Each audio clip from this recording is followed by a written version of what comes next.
Guys 1950 में हुआ Korea संकट। कोरिया संकट के बारे में जान लेते हैं। जर्मनी की तरह कोरिया भी दो भागों में बटा हुआ था, उत्तरी कोरिया और दक्षिणी कोरिया। उत्तरी कोरिया पर सोवियत संघ का कब्जा था और दक्षिण कोरिया में अमेरिका का दबदबा था।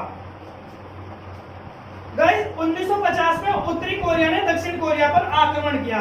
चीन ने भी इसमें यूएसएसआर मतलब सोवियत संघ का समर्थन दिया था। यूएनओ के हस्तक्षेप के बाद युद्ध बंद हो गया। वह दोनों के मध्य मतलब दोनों देशों के बीच में 38वीं समांतर रेखा खींची गई। गाइस कब हुआ ये? 1950 में। ओके गाइस, उसके बाद इंपोर्टेंट पॉइंट आता है आपका क्यूबा मिसाइल संकट। 1962 में क्यूबा मिसाइल संकट।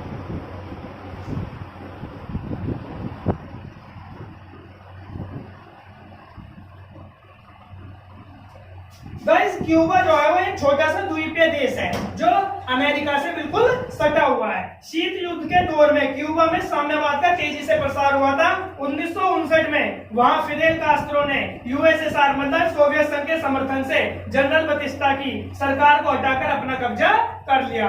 1962 में यूएसएसआर की नेता निकिता क्रुश्चेव ने क्यूबा को सैनिक अड्डे के रूप में बदलने के लिए परमाणु मिसाइलें भेज दी।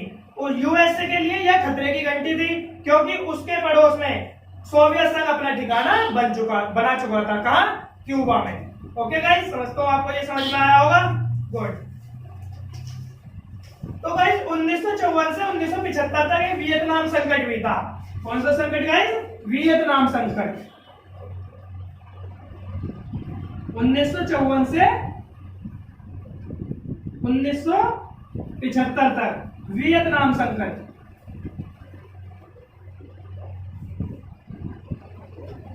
तो भाई यूएसए ने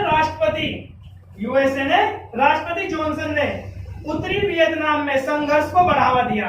सोवियत संघ ने वियतनाम की सेना को आधुनिक हथियार देना शुरू कर दिया। इसलिए लड़ाई के लिए यूएनओ के हस्तक्षेप के बाद यह युद्ध रुका। इसके बाद वियतनाम ने यूएसएसआर मतलब सोवियत संघ का पूरी तरीके से समर्थन किया। फिर 1971 गाइस आप सभी को पता होगा 1971 में भारत और पाकिस्तान का युद्ध हुआ था। पाकिस्तान दो भागों में बटा हुआ था, पूर्वी और पश्चिमी। दोनों की अपनी अपनी भाषा तथा संस्कृति थी। पाकिस्तानी सरकार पूर्वी पाकिस्तान के लोगों के विकास को अनदेखा कर रही थी।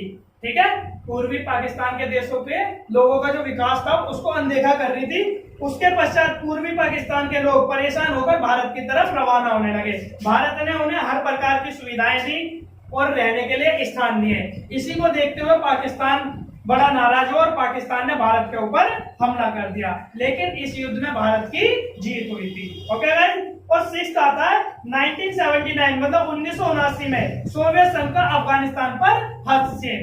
गाइस 1979 में सोवियत संघ ने अफगानिस्तान में अपने सैनिक भेजे अपना आधिपत्य जमाने के लिए, अपना कब्जा करने के लिए, लेकिन उन्हें वहां से खाली हाथ ही वापस आना पड़ा। ओके गाइस, मैं समझता हूँ आपको शीत युद्ध के दायरे समझ में आए होंगे। गाइस शीत युद्ध के दौरान कुछ चुनौतियां हुई थी। उन चुनौतियों से निपटने के लिए सबसे पहले 1961 में गुटनिरपेक्ष आंदोलन सम्मेलन की बैठक हुई। ये कहाँ हुई? बेलग्रेड में हुई थी। बेलग्रेड क्या है? यूगोस्लाविया की राजधानी है। सबसे पहले गुटनिरपेक्ष आंदोलन की नींव 1955 में अफ्रो एशियाई सम्मेलन में रखी गई थी, जिसे हम बांडुंग सम्मेलन के नाम से भी जानते हैं। तो गाइस जो बांडुंग सम्मेलन था मतलब गुटनिरपेक्ष आंदोलन की जहां नींव रखी गई थी, तो उसके संस्थापक देश कौन कौन से थे? सबसे पहले गुटनिरपेक्ष आंदोलन के संस्थापक नेता थे पंडित जवाहरलाल नेहरू। कौन थे? पंडित जवाहरलाल नेहरू। गाइस पंडित जवाहरलाल नेहरू जो थे वो भारत के थे और एक कर्नल नासिर भी थे। कर्नल नासिर कहाँ के थे? मिस्र के। सुकर्नो इंडोनेशिया के थे। मार्शल टीटो यूगोस्लाविया के थे और वोमे इंक्रुमा दाना के थे।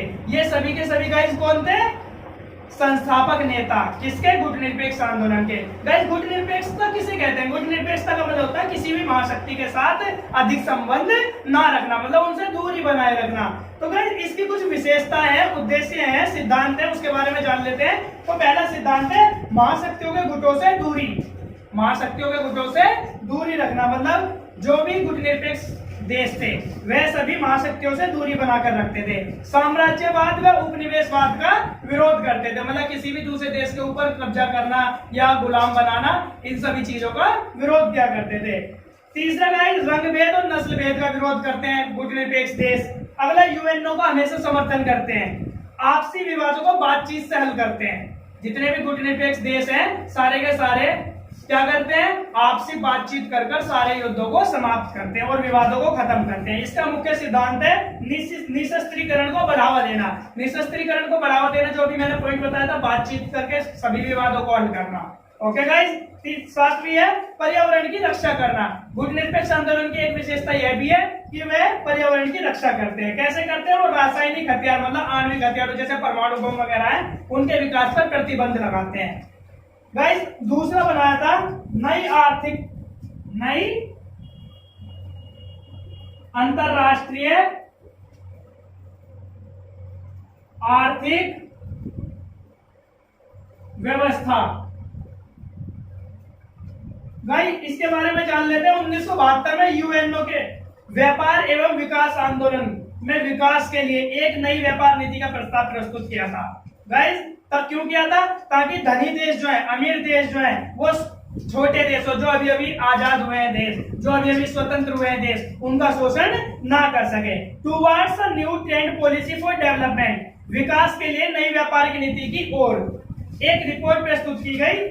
किस लिए की गई थी ये, ताकि अल्प विकसित देशों की पहुंच विकसित देशों के बाजार तक हो सके। अल्प विकसित देशों को अंतरराष्ट्रीय आर्थिक संगठन में भूमिका मिले। विकसित देश विकासशील देशों को कम कीमत पर वैज्ञानिक और तकनीकी सहायता उपलब्ध करा सके। समझ में आया गाइस? ये रिपोर्ट क्यों तैयार की गई थी, नई अंतरराष्ट्रीय आर्थिक नीति क्यों बनाई गई थी, ताकि जो नवस्वतंत्र देश हैं उनका पहुंचाव मतलब उनकी पहुंच कहां तक हो सके, विकसित देशों के बाजारों तक हो सके, और वो नई आर्थिक अंतरराष्ट्रीय नीति में अपनी भूमिका दे सकें, और विकसित देशों से वह सभी लोग जितनी भी तकनीकी वैज्ञानिक सहायता है वो कम कीमत पर प्राप्त कर सकें। ओके गाइस, तो कुछ शस्त्र नियंत्रण संधियां थी। शस्त्रों को नियंत्रित करने के लिए कुछ संधियां बनाई गई थी, उनके नाम क्या थे। तो गाइस, पहली थी LTBT मतलब सीमित परमाणु परीक्षण संधि। गाइस, ये कब बनी थी, ये बनी थी 1962 में। दूसरी NPT गाइस, परमाणु अप्रसार संधि, ये 1968 में होती तैयार। तीसरी गाइस SALT सामरिक अस्त्र परिसीमन वार्ता मतलब संधि, ये गाइस हुआ था 1972 में तैयार। और लास्ट गाइस, जिसे स्टार्ट के नाम से जाना जाता है, START स्टार्ट मतलब सामरिक अस्त्र न्यूनीकरण संधि। गाइस, ये तैयार हुई थी 1991 में। कब हुई थी, 1991 में। तो गाइस, शस्त्र नियंत्रण संधियां कौन कौन सी थी, LTBT सीमित परमाणु परीक्षण संधि जो कब बनी थी, 1962 में, 1962 में। दूसरी NPT परमाणु अप्रसार संधि जो 1968 में बनकर तैयार हुई थी। SALT सामरिक अस्त्र परिसीमन वार्ता 1972 में तैयार हुआ था। START सामरिक अस्त्र न्यूनीकरण संधि 1991 में बनकर तैयार हुई थी। गाइस, समझता हूँ आपको चैप्टर समझ में आया होगा। कोई भी अगर डाउट हो तो गाइस आप लोग मुझे कमेंट सेक्शन में जाकर बता सकते हैं। और भी नई वीडियोस आपका इंतजार कर रही है। गाइस, सबसे ज्यादा सब्सक्राइब करें और शेयर करना बिल्कुल ना भूलें। क्यों, क्योंकि जितने ज्यादा सब्सक्राइब करोगे, जितने ज्यादा शेयर करोगे गाइस, उतनी ही यूट्यूब वीडियो हमारी सबसे ऊपर दिखाएगा। Okay guys, thank you.